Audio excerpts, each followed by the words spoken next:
Profit and loss.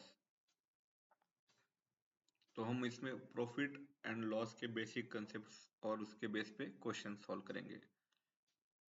Let us learn profit and loss concepts in maths. It is well explained in terms of cost price and selling price. तो profit and loss cost price और selling price के terms में explain किया जाता है। Profit Property is the amount gained by selling a product for more than its cost price. अगर आपकी जो उस आइटम को लेने की कीमत है उससे ज्यादा में आप उसको सेल कर पा रहे हैं तो वो जो आपका एक्स्ट्रा अर्निंग है उसको आपका प्रॉफिट कहा जाता है। Loss is the amount the seller incurs after selling the product less than its cost price is mentioned as loss. अगर हम कोई एक चीज x रुपए में लेते हैं और हम उससे कम में उसको बेचते हैं तो जो जितने का उसमें डिफरेंस आ रहा है हम उसको अपना लॉस बोलते हैं। Cost price, the amount paid for a product or commodity to purchase is called a cost price, also denoted as CP. This cost price is further classified into two different categories. जो चीज हमको किसी चीज को लेने के लिए या किसी सर्विस को लेने के लिए हमको देनी पड़ती है जो कॉस्ट, उसको हम कॉस्ट प्राइस कहते हैं। उसमें भी दो कैटेगरीज है, फिक्स कॉस्ट और वेरिएबल कॉस्ट। फिक्स कॉस्ट में क्या होता है कि the cost fix cost is constant and is does not very under any circumstances. तो जो कॉस्ट फिक्स कॉस्ट है वो फिक्स रहती है। और वेरिएबल कॉस्ट क्या है कि ये नंबर ऑफ यूनिट्स और अदर चीजों पे डिपेंडेंट वेरी हो सकती है, चेंज हो सकती है। Selling price, the amount for which the product is sold is called selling price. It is usually denoted as SP, also sometimes called as sell price. तो जिस प्राइस पे कोई प्रोडक्ट को बेचा जाता है उसको हम सेलिंग प्राइस कहते हैं और उसको एसपी से डिनोट किया जाता है, उसको एसपी से लिखा जाता है।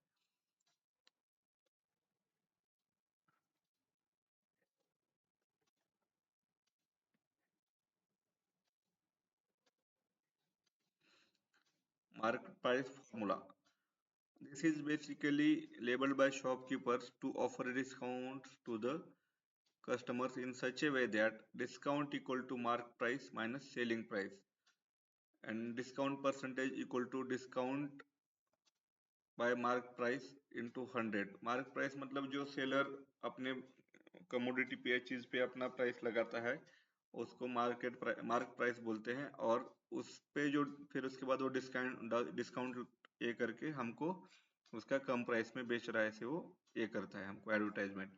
Profit and loss formulas, now let us find the profit formulas and loss formula. The profit or gain is equal to the selling price minus the cost price. तो प्रॉफिट और गेन क्या होता है कि selling price minus cost price होता है और loss is equal to the cost price minus selling price. तो लॉस में हम अपना जो सेलिंग का प्राइस है वो कम रहता है ओरिजिनल प्राइस से, इसलिए उसको माइनस में ना आए, इसलिए जो उसका बाय करने का परचेस करने का प्राइस है उससे उसको माइनस होता है लॉस। तो प्रॉफिट और gain equal to selling price minus cost price and loss equal to cost price minus selling price. The formula for the profit and loss percentage is profit percentage P percentage equal to profit minus divided by profit is divided by cost price into 100, loss percentage equal to loss divided by cost price into 100। तो अब हम इसके base पे कुछ question solve करते हैं।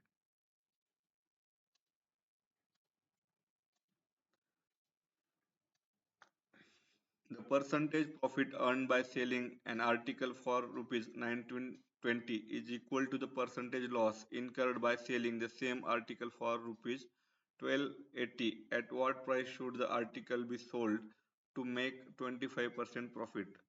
Options दिए हैं rupees 2000, rupees 2200, rupees 2400 and data is not sufficient। इसका सही जवाब है rupees 2000। अभी हम इसको डिटेल में सॉल्व करते हैं। लेट्स अज्यूम कॉस्ट प्राइस भी रुपीज एक्स। अगर हम कॉस्ट प्राइस ऑफ उस आइटम का एक्स पकड़ते हैं तो हमें क्या दिया गया है कि उसकी जो सेलिंग प्राइस है उसका अगर वो प्रॉफिट पे बेचता है इज इक्वल टू अगर वो इतने लॉस पे बेचता है तो अगर ये प्रॉफिट वाला इक्वेशन समझते हैं, अगर वो 1920 जो सेलिंग प्राइस है प्रॉफिट वाला साइड माइनस उसकी cost price divide by cost price into 100 तो इसका प्रॉफिट परसेंटेज आ गया। और सेम वो जब लॉस में बेचता है तो cost price minus selling price जो कि 1280 है divide by cost price into 100, ये इसका लॉस परसेंटेज आ गया। और ये दोनों इक्वल है जो दिया गया है हमको। तो इससे इसको हम जब सॉल्व करेंगे तो x इक्वल टू 1600 आ जाएगा। इसको इधर मल्टीप्लाई करेंगे, इसको इधर मल्टीप्लाई करेंगे, 100 से 100 कैंसिल हो जाएगा, x से x कैंसिल हो जाएगा, तो अपना आ जाएगा 1920 minus X equal to X minus 1280। तो 2x इक्वल टू 3200 और x इक्वल टू 1600। तो x का कीमत 1600 हो गया, मतलब ये जो है उसकी कॉस्ट प्राइस है, उस प्रोडक्ट की कॉस्ट प्राइस है 1600 रुपीज। तो क्वेश्चन में हमें पूछा गया कि at what price should the article be sold to make 25% profit. इसका मतलब हमको इसके ऊपर 25% प्रॉफिट कैलकुलेट करना है। तो रिक्वायर्ड सेलिंग प्राइस क्या होगी, 125% ऑफ 1600। तो 125% क्या हो गया, 125 डिवाइड बाई 100 इंटू 1600, तो 2000 रुपये। अब हम इसको अगर 2000 रुपये पे वो बेचता है उस प्रोडक्ट को, तब उसको 25% प्रॉफिट होगा। तो इसका सही आंसर है ₹2000।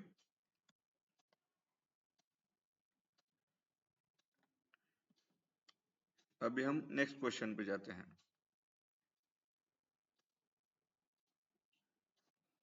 इजी क्वेश्चन है। A man buys a cycle for ₹1400 and sells it at a loss of 15%.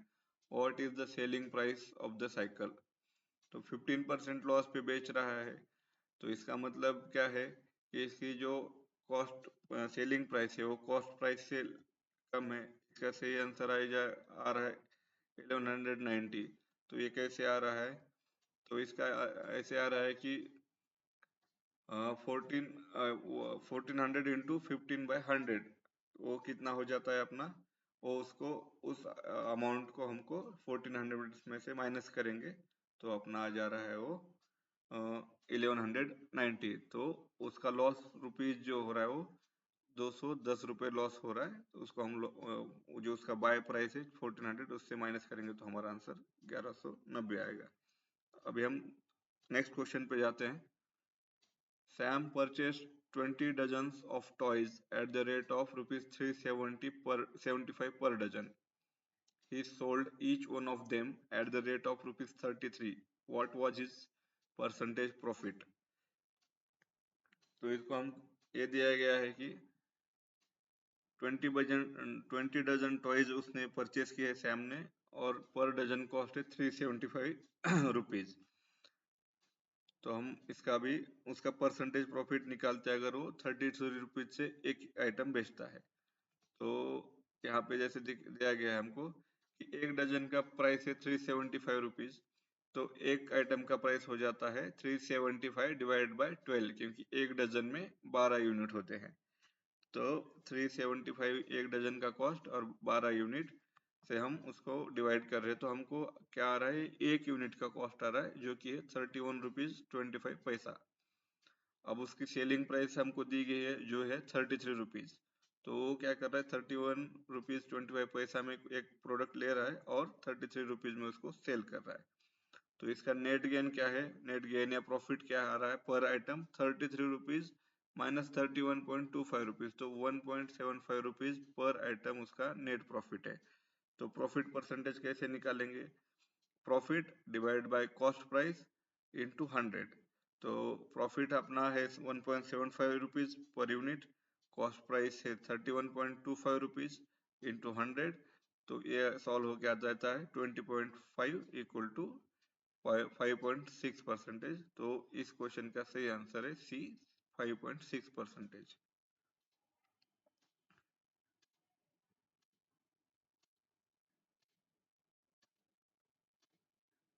अभी हम नेक्स्ट क्वेश्चन पे आते हैं। A trader mixes 26 kg of rice at 20 per kg with 30 kg of rice of other variety at rupees 36 per kg and sells the mixture at rupees 30 per kg. His profit percentage is, options are no profit no loss, 5%, 8%, 10%, none of these. तो इसमें हमें क्या दिया है कि trader दो अलग अलग टाइप की चावल्स को मिक्स कर रहा है जिनकी कॉस्ट अलग है और उनका क्वांटिटी भी अलग है, और वो टोटल जो भी बन रहा है उसको 30 रुपए पर केजी से बेच रहा है। तो इसमें हमको क्या निकालना है, टोटल कॉस्ट प्राइस कितना हो रहा है ट्रेडर को और टोटल उसका सेलिंग का प्राइस कितना हो रहा है, और उनका फिर हम डिफरेंस निकालेंगे तो हमको प्रॉफिट और प्रॉफिट परसेंटेज हम इजीली निकाल सकते हैं। तो इसका सही आंसर है 5%। तो हम इसका डिटेल में समझते हैं। तो कॉस्ट प्राइस, उसके पास टोटल कितने ग्रेन चावल हो गए, 26 किलो और 30 किलो, तो 56 किलो का कॉस्ट प्राइस कितना आ रहा है उसको, 26 kilo into 20 rupees per kilo and 30 kilo into 36 rupees per kilo. तो इसका सम होके आ जाता है 1600। तो ट्रेडर को जो टोटल कॉस्ट लगी है 1600 रुपीज लगी है, और उसने सेल कितने में किया है, selling price of the 50 kilogram rice is, उसने जो पूरा 56 किलोग्राम राइस है उसको 30 रुपीज पर किलोग्राम से सेल किया है। तो उसका टोटल सेलिंग का अमाउंट कितना हो रहा है, 1680 रुपए। उसका नेट गेन कितना हो रहा है, नेट गेन हो रहा है उसका 80 रुपए। तो हमारा प्रॉफिट परसेंटेज कैसे निकलता है, तो गेन 80 रुपए divide by cost price into 100, तो ये आता है 5%।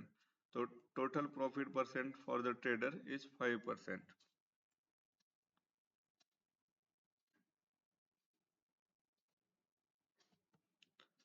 अभी हम नेक्स्ट क्वेश्चन सॉल्व करते हैं।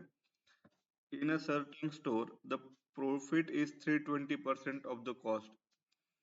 If the cost increases by 25% but the selling price remains constant, approximately what percentage of the selling price is the profit? अभी हम इसको सॉल्व करते हैं। इसमें हमें दिया है कि अगर प्रॉफिट परसेंटेज 325% है और कॉस्ट अगर 25% से इंक्रीज होती है तो इसका सेलिंग प्राइस चेंज नहीं होता है, तो उसका परसेंटेज प्रॉफिट कितना आएगा अगर हम सेलिंग प्राइस को उस हिसाब से नहीं बढ़ाते हैं। तो इसका आंसर है, हम अज्यूम करते हैं कि अगर कॉस्ट प्राइस 100 है उस प्रोडक्ट की 100 रुपीज, तो उसका नेट प्रॉफिट कितना हो जाता है, then the profit will be 320 rupees because it is 320% of the cost price. तो टोटल सेलिंग प्राइस कितनी हो रही है, कॉस्ट प्राइस प्लस प्रॉफिट, तो सेलिंग प्राइस आ रही है 420 rupees. And new cost price, नई कॉस्ट प्राइस क्या है, पहले 100 था, अभी कॉस्ट प्राइस 25% बढ़ गई, तो न्यू कॉस्ट प्राइस हो जाएगी 125 रुपीज। और सेलिंग प्राइस क्या है न्यू में, हम सेलिंग प्राइस चेंज नहीं कर रहे तो सेलिंग प्राइस 420 रुपीज रहेगा। तो अभी प्रॉफिट क्या आ रहा है, तो 125, 420 में से 125 माइनस करेंगे तो अभी का प्रॉफिट है 295 रुपीज। तो इसका हम परसेंटेज निकालेंगे, प्रॉफिट परसेंटेज, तो 295 डिवाइड बाय 420 जो पहले का सेलिंग प्राइस था ओरिजिनल, तो हमको ना 70% उसका आ रहेगा। पहले अगर उसको 100 रुपीज प्रॉफिट होता था, तो अभी उसको 70% प्रॉफिट होगा।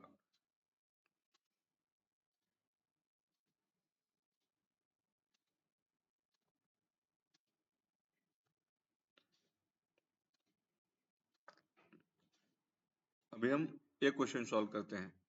On selling 17 balls at rupees 720, there is a loss equal to the cost price of 5 balls. The cost price of a ball is, इसमें हमें क्या दिया गया है, 17 बॉल एट द रुपीज 720 पे हम अगर सेल करते हैं तो there is loss equal to the cost price of 5 balls. तो cost of 17 balls minus cost price of 17 balls minus selling price of 17 balls is equal to cost price of 5 balls। इसका मतलब क्या हो गया कि कॉस्ट प्राइस ऑफ 12 balls, अगर हम इसको इधर लाते हैं तो माइनस हो जाएगा, ये तो 12 रहेगा। Cost price of 12 balls is equal to selling price of 17 balls, और हम हमारे पास है selling price of 17 balls is 720 rupees.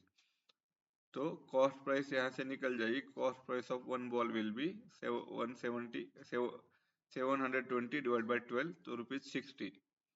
तो एक बॉल की जो परचेज प्राइस है या कॉस्ट प्राइस है ₹60 है, तो इसका सही आंसर ₹60 है।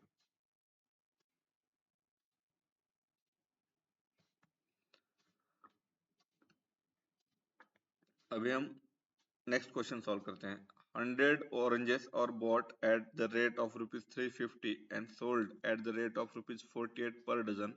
The percentage of profit or loss is। तो हमको इसमें देना है कि पहले तो निकालना है कि प्रॉफिट हुआ है लॉस हुआ है, और उसके बाद हमको निकालना है कि उसका परसेंटेज क्या है। तो cost price of one orange हमको निकालते हैं 350/100, क्योंकि 100 ऑरेंजेस हमने लिए हैं 350 रुपीज में, तो एक ऑरेंज की प्राइस हो जाएगी 3.5 रुपीज, और सेलिंग प्राइस क्या दिया है कि 48 रुपीज पर डजन। इसका मतलब 12 के लिए 48 रुपीज, तो एक के लिए हुआ 4 रुपए। तो selling price of one orange is 4 rupees और कॉस्ट प्राइस इज 3.5 रुपीज। तो इसमें अपना गेन कितना आ रहा है 0.5 का, 4 माइनस 3.5, तो उनका प्रॉफिट पर ऑरेंज इज 0.5 रुपीज या 50 पैसा। और उसका प्रॉफिट परसेंटेज कैसे निकालेंगे, gain divide by cost price into 100, तो 0.5/3.5 इंटू 100, तो ये सॉल्व करेंगे तो हो जाएगा 14 एंड 2/7 परसेंटेज। तो ये गेन है, तो इसका सही आंसर है 14 2/7 गेन, जो कि ऑप्शन नंबर ए है।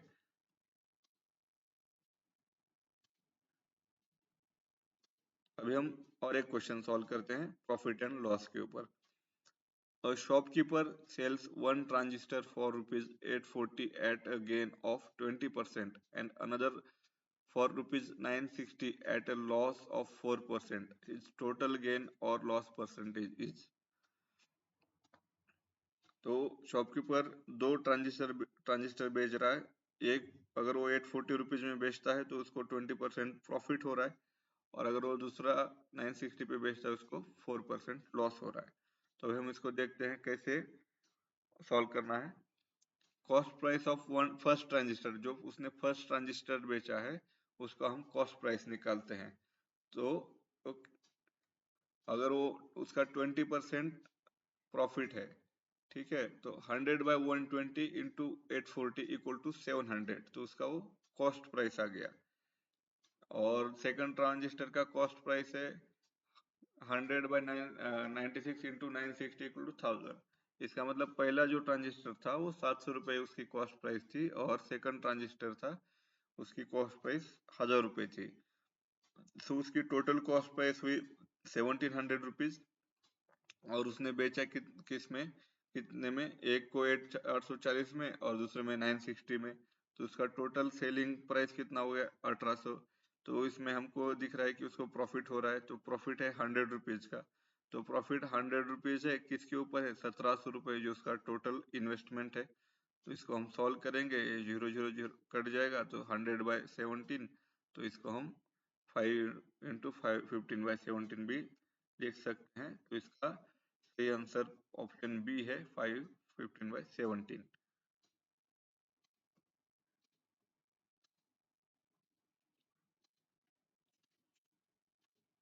तो अभी के लिए हम इतना ही पे रुकते हैं प्रॉफिट एंड लॉस पे। Thank you.